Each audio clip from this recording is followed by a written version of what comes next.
I'm Deciphra. Let's see how dark the internet gets tonight. China just deployed a combat robot alongside real police officers on real streets. Not a simulation, not a test facility, real streets. If you think you've seen this in a movie, you have. Except this time, it's not fiction. Meet the T-800 by Engine AI. 5 feet 8, runs, throws spinning kicks, fights with military precision, and operates for 5 hours straight. Zero fatigue, no hesitation, no emotion. It just executes. And China didn't stop at one. They launched the world's first humanoid robot combat league. These robots fight each other in real matches to learn. Every fight sharpens their AI. Analysts say it cuts development time by 30%. They're not building robots, they're training soldiers. And while Americans are still debating whether AI is dangerous, China already put the answer on patrol. So the only question left, are we watching a safety upgrade? Or is China building something we won't be able to turn off? Yeah, all I can say on this one is naming it the T-800 was a extremely bad choice. If the eclipse is right here, Yeah. then why is the moon over there? Oh, wait. What? How does that happen? Because we're in the middle.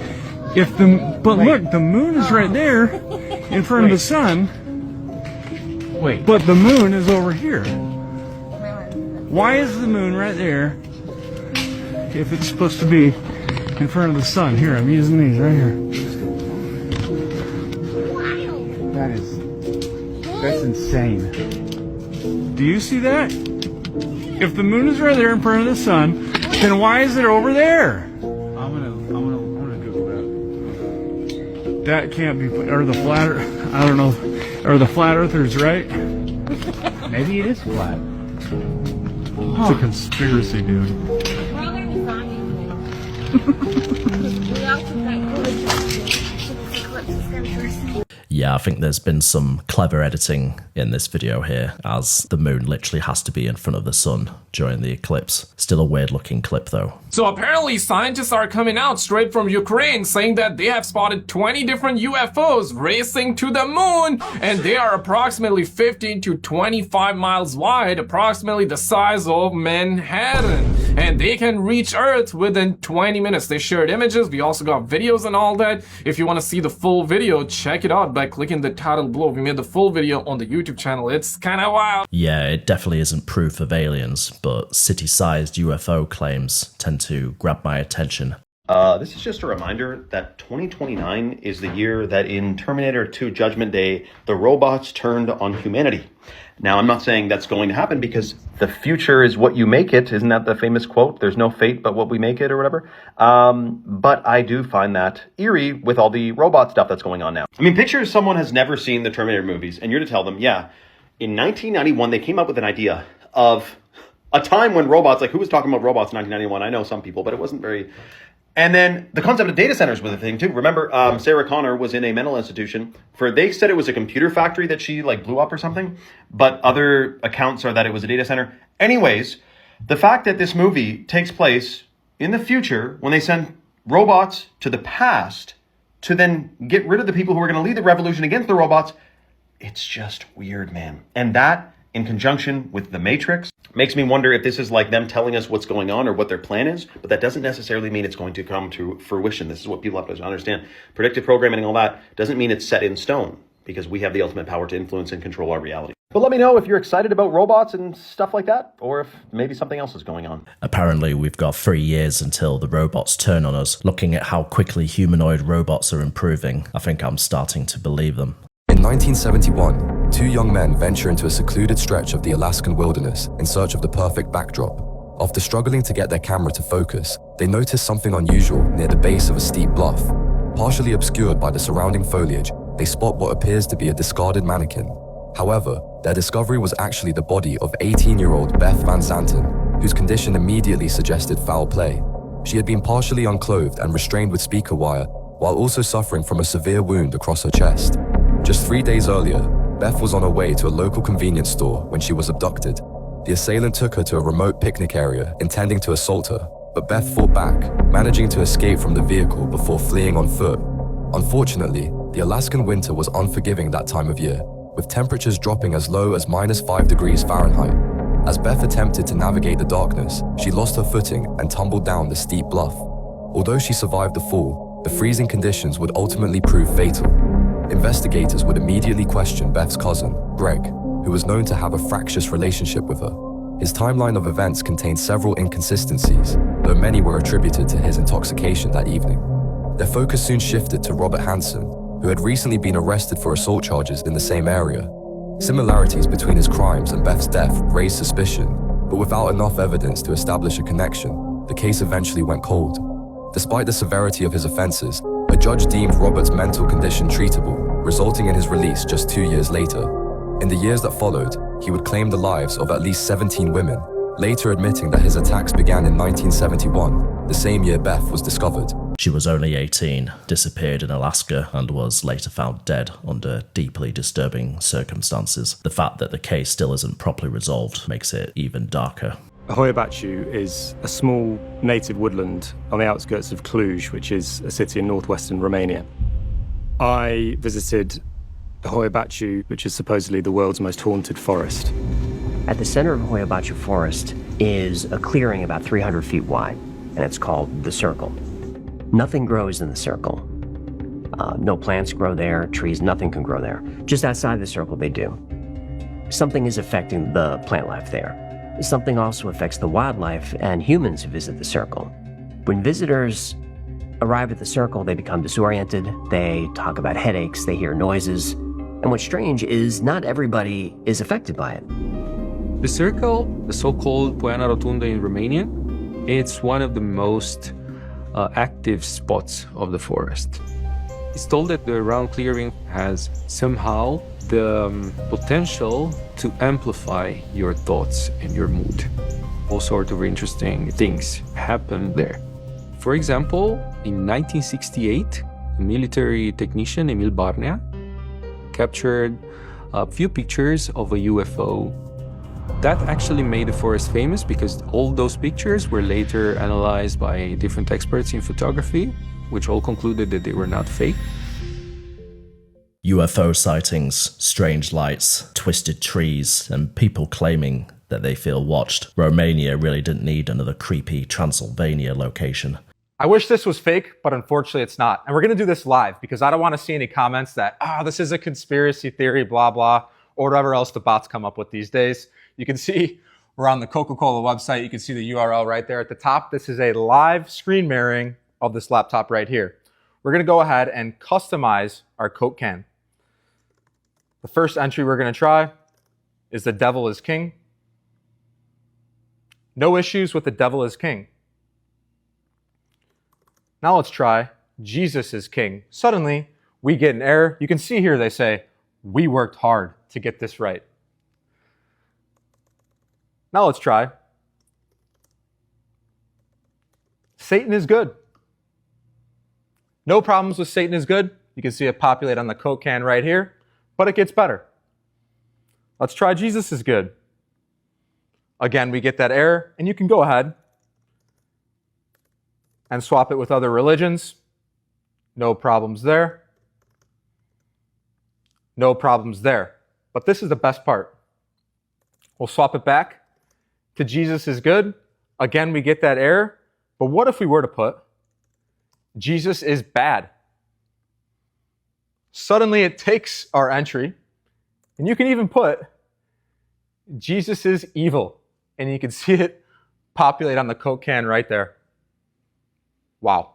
So Jesus gets blocked and Satan apparently doesn't. Could just be a bizarre moderation system, but you can see exactly why people started asking questions. This is the most deadly highway in America. What? It is so deadly that rental car companies literally mention it by name and refuse to rent to you if you're gonna drive on it. No way. It's known as Dalton Highway. It's in Alaska and it stretches for 414 miles. Crazy thing about it is 414 miles of absolute absolutely nothing. Nothing? It was built in 1974 because they discovered oil at the tip of Alaska in the Arctic Ocean. Government was like, we need to get something quickly so we can have trucks drive up and down here with the oil. A couple of things about this highway that are so terrifying is there's not a single human being lives within 250 miles in any direction. So if you get stuck, you're literally stranded? There's a part of this highway that's called Aokigahara Pass. It is literally in the most remote wilderness in all of America. This part of the highway is covered in snow for 11 out of 12 months. It is common for gigantic avalanches to come down and just bury the 18-wheelers or cars that decide to drive down this highway. And the scariest part about it is the coldest temperature ever recorded in the United States of America was recorded on this pass. Negative 80 degrees Fahrenheit. What? If your car breaks down, you're dead. 400 miles of almost nothing, brutal weather, and barely any help if something goes wrong. This is the kind of road where disappearing feels slightly too easy. Would you want to miss the world's first real shapeshifter? The Chi-Yuan T1 just became the first personal robot that transforms its entire body on command. Indoors, it rolls on wheels in a human shape, silent, with a 0-degree turning radius, gliding through your home and even holding your hand. Outside, it senses the change instantly, dropping into a 4-legged robot dog that climbs stairs and crosses gravel without you lifting a finger. One voice command turns it into your personal camera operator, tracking your every move while your hands stay free. Would you trust a robot to change shape on its own, or do you want full control over every move it makes? Another humanoid robot coming out of China, and every generation somehow looks slightly more capable and slightly less reassuring. Please don't ever do this. Oh my god, bro. Oh, hell no, man. What the man? Get your on, boy. What you are looking at in that video is two tourists walking off trail near the banks of the Grand Prismatic Spring in Yellowstone National Park. Now, as a reminder, the center of the hot springs in Yellowstone are about 87 degrees Celsius. So hot that NASA has listed them as one of the places on Earth that is inhospitable for life. And while it looks like those tourists are walking on the ground, it's actually just a thin, brittle crust that might only be an inch or two thick, hiding boiling, superheated water underneath. And beyond boiling water, thermal runoff is another major threat you need to worry about, and toxic gases coming out of the hydrothermal vents. 20 people have lost their lives falling into these hot springs. You don't want to be the next. Yeah, just the fact alone that these springs can't even sustain life should give you all the reason to stay away from them. People will never be able to zoom into the sun this close because it costs about a $40,000 setup with the lenses and fancy camera. This is not AI. This is the sun. The sun. This is not AI. I need to put a little warning up. Now, some will call it solar flares. All I know is this thing looks like a freaking organism. And if they're lying about the moon landing, if they're lying about space, if they're lying about the nature of our reality, then you can also imagine we may have been lied to about the sun. This is footage of the sun with a whole bunch of basically sunglasses on the freaking lens of the camera to be able to see it in detail. A ball of gas and fire, I'm not sure. It actually looks like a molecule or some type of organism with a microscope. And I don't think that this is 93 million miles away either. That is almost 100% guaranteed a complete lie. Now, the other thing is, if the Earth has its own consciousness, some people call it Gaia or Mother Earth, it has its own consciousness, microcosm to macrocosm, then would it make sense that the sun is an inanimate object, or that it too is sentient and some form or another living? Zoom in far enough and the sun genuinely starts looking alive. I'm not convinced they've lied about it being 93 million miles away though. I want to talk about one of the worst videos I've seen on the internet, which is of this woman, Amy, going through the McCamey Manor haunted house. Because while the video is bad, there's one specific part that I think people really need to know about. So some background for people that aren't familiar. McCamey Manor is a haunted house run by Russ McCamey, and it's essentially just a torture chamber. People who go to this haunted house have teeth ripped out without Novocaine, they get buried alive, they even have to eat their own throw up. It's horrible. And recently, the owner, Russ, was just arrested for attempting to kill a woman twice, which I covered in the most recent episode of my podcast, Heart Starts Pounding. But while I was doing research for that episode, I came upon this video of Amy going through the experience. And the whole thing was recorded and put up on the internet, except for one part, and that's the part I want to talk about. During the experience, Amy's told that two brothers are going to come rough her up, but then the screen goes black and it just says, "I cannot show you what takes place," referring to what happened to Amy when the brothers showed up. And the next time we see Amy, she's sitting in this freezer and her spirit looks completely broken, like something bad just happened, but we weren't able to see what occurred. Amy later did an interview saying that when the brothers showed up, she was actually tortured really badly and used the safe word, but was not allowed to end the experience. And that to me is the worst part of McCamey Manor, because even though McCamey Manor is just torture, they say that there's a safe word you can use to end the experience. But as I was doing research for this episode, I kept coming across stories of people who said they used the safe word and were not allowed to stop. They had to keep going. I get more into it in this episode, which I think is worth listening to if you're curious about McCamey Manor and what actually happens there. But yeah, I would say if you're interested in going to this place, you absolutely shouldn't, especially if you're a woman. McCamey Manor calls itself an extreme haunted experience. Some former guests describe something much closer to torture. I think I'll stick with Alton Towers. In front of everyone, he let his assistants handcuff him and wrap chains around him before sealing him inside the transparent plastic coffin. Once the lid was locked, the coffin was lowered into the 7-foot grave, and his assistants began shoveling dirt into the hole until there was about 3 feet worth. Then, a cement truck pulled in and poured about 3 feet of wet concrete on top. The plan was for Joe to free himself before the wet cement fully dried up and trapped his escape route. But as soon as the hole was filled to the edge, the dirt and concrete both suddenly dropped about 2 feet, as witnesses heard the coffin shatter somewhere beneath all that weight. It was a cold night anyway, but and when it sunk, I just knew this is trouble. We're in trouble. And it's not fun anymore. The crowd that had been waiting for Joe to climb out now watched the crew rush back in and start digging through the same dirt and concrete they had just buried him under.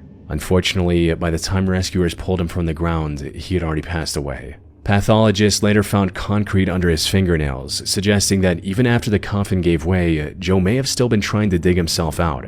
But the most disturbing part is that this collapse wasn't some freak accident no one could have seen coming. Yeah, I think that is probably one of the most horrific ways a live stunt could go wrong. An entire English village has just voted to leave the UK and join the United States. The tiny village of Piddington in Oxfordshire is in full revolt against the British government. Officials recently announced plans to house up to 1,250 people seeking asylum at a nearby disused military barracks, which is more than 3 times the population of the village itself. Furious that they were never consulted, the locals decided to fight back in the most dramatic way possible. They organised a vote, and a massive 96% of participants backed holding a symbolic referendum to declare independence from Britain and pledge allegiance to the US. The local council chairman is literally comparing himself to George Washington, and the situation has completely blown up online. Even tech billionaire Elon Musk is tweeting about this tiny village, turning a local housing dispute into a massive global debate. Do you think the village is right to protest like this? Drop your thoughts in the comments. This is Newsbuzz UK. From the street to your screen, like, share and follow us.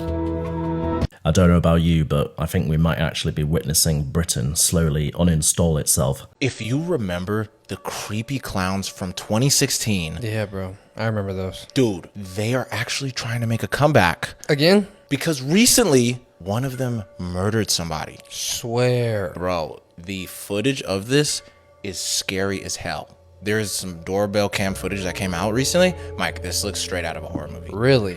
This is insane. So this actually happened a couple of weeks ago, and it happened in East St. Louis in Illinois.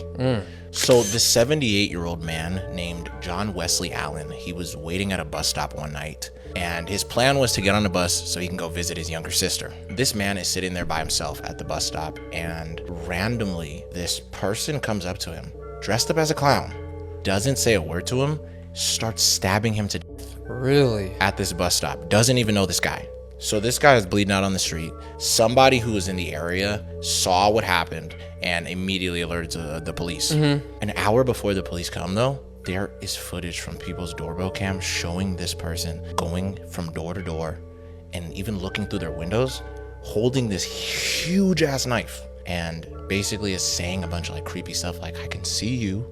The guy was not able to get into anybody's house. So he eventually just books it and tries to hide from the police while they're trying to do all this investigating. The witnesses said all they knew was the person who killed him was dressed like a clown. Someone who got a glimpse of the person after the murder, seeing them like run off, they were able to identify who this person was and got a pretty good look at them. Really? Yes. It turned out to be a 15-year-old boy. Wow. That did this killing for some random reason. Yes, so. The 15-year-old boy caught on camera going from house to house in East St. Louis dressed as a clown is facing murder charges.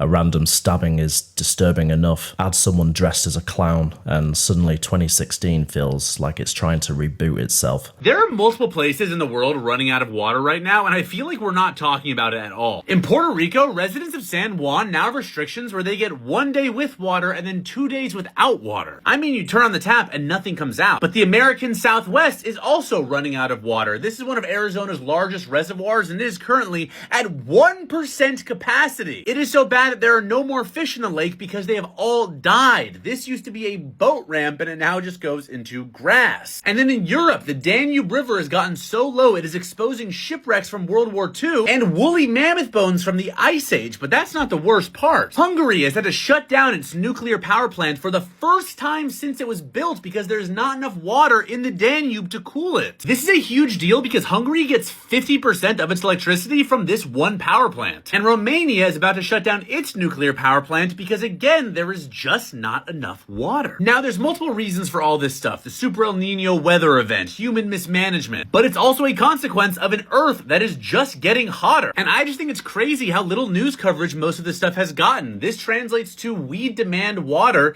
and I fear that, you know, these kind of signs might be showing up in your neighborhood one day because this issue's coming for all of us. When entire countries start running low on something this basic, you do wonder how close the system actually is to breaking.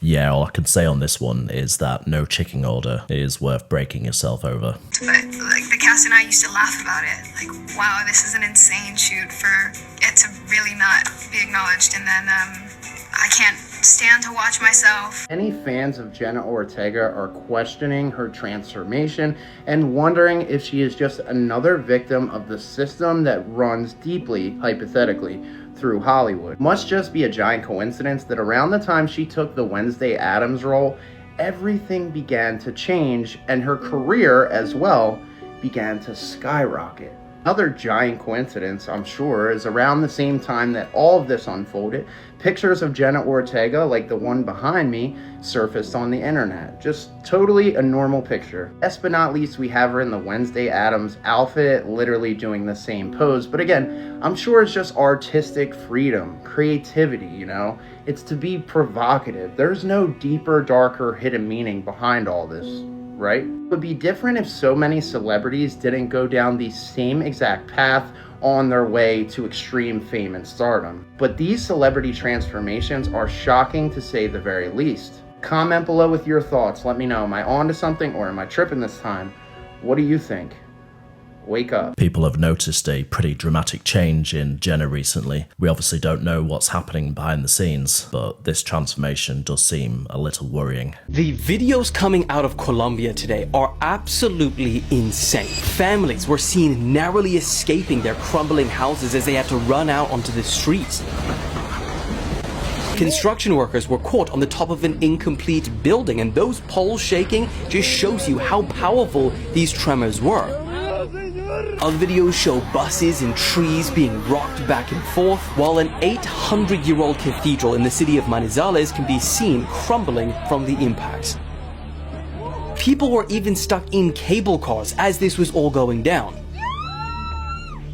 The 7.4 magnitude earthquake was the strongest that Colombia has recorded in the last century. Hundreds of buildings collapsed, thousands more were damaged, including airports, hospitals, schools, as well as historic sites. At least 132 people have been killed, nearly 500 injured, and a state of emergency was declared by their new president just 3 days after taking office. And this is all less than 2 months after their neighbors, Venezuela, were hit with their deadly earthquake, killing thousands. Entire buildings gone in seconds. Footage like this really shows how quickly everything can change in just a few seconds. Are you ready? Have you heard the news of what they're claiming? That we are about to face the coldest season ever. The claim is, and it should be taken serious, that there will be a dip in the jet stream that will bring temperatures to the Northeast that'll be so extremely cold that they could be catastrophic. This is all allegedly supposed to take place right before Christmas, and things could be very, very catastrophic. Just to put this into some type of perspective for you in case you're not paying attention, water will freeze, pipes can freeze, power lines can freeze, trees can freeze and come tumbling down, creating power outages. Now, for those of you that live on the Northeast, it's nothing new that temperatures can drop below zero. It's happened before. But what they're saying is that these temperatures are going to be temperatures that we have not experienced in probably a lifetime in the Northeast. Yeah, when I hear things like this, all I can think about is how much my heating bill's gonna be this year. As they say, bigger isn't always better. I don't know, because these terafab renderings are them saying, I could care less. They're going big. Bigger than Giga Texas. Bigger than the Pentagon. Bigger than the Mall of America. Bigger than Apple Park. Actually, bigger than all of those combined. I mean, we're gonna be running out of buildings at this point. Because it must own words. This is gonna be 50 times the size of the Pentagon. Over 100 million square feet under one roof. So you'll be able to fit like 10 Giga Texases inside of this one. And it's taking place in Grimes County, Texas. Coincidence? So they're gonna need a cool 16.8 billion just for phase 1, and then up to 119 billion when it's all said and done. Because the goal is about 1 terawatt of compute per year, which by the way is roughly double what the entire US produces today. And they're gonna be building 2 chip families. The first one is for Tesla, full self-driving, Cybercab, Optimus, and the other one's gonna be radiant hardened for, you know, data centers in space, of course. And Musk says the current global chip production only is about 3% of what they're gonna need. Okay, but now they have a sense of the size and scale. The building almost seems like the easy part. Because what about the power? They're gonna be building natural gas plants and battery arrays on site. And remember, Texas just halted data center production for this very reason. What about the water? Because fabs are thirsty. I mean, they've committed to reservoirs instead of the groundwater, which is obviously a deliberate choice given how loud the fight over this has been in Texas. What about the people? You're gonna need tens of thousands of semiconductor workers here. Grimes, Texas has like 30,000 people in total. And I'm gonna make a wild guess that most of them are not lithography engineers. And then what about the equipment? ASML makes the lithography machines. One company on Earth, and there's a line to wait. Bigger than the Burj Khalifa, deeper than the Grand Canyon. Okay, I'll stop. Because these projects are genuinely starting to look like alien. Mass drivers on the moon, the Starship pad that looks like a Dune prop, and now this? Say what you want about Elon, but nobody's out ambitioning him. Again, if you like this sort of thing and want to stay close, join our community Frontier, link in bio. A factory potentially 50 times the size of the Pentagon. At what point does it stop becoming a factory and start becoming its own country? Thanks for watching. If you enjoyed the video, consider subscribing. And as always, things are definitely getting stranger out there.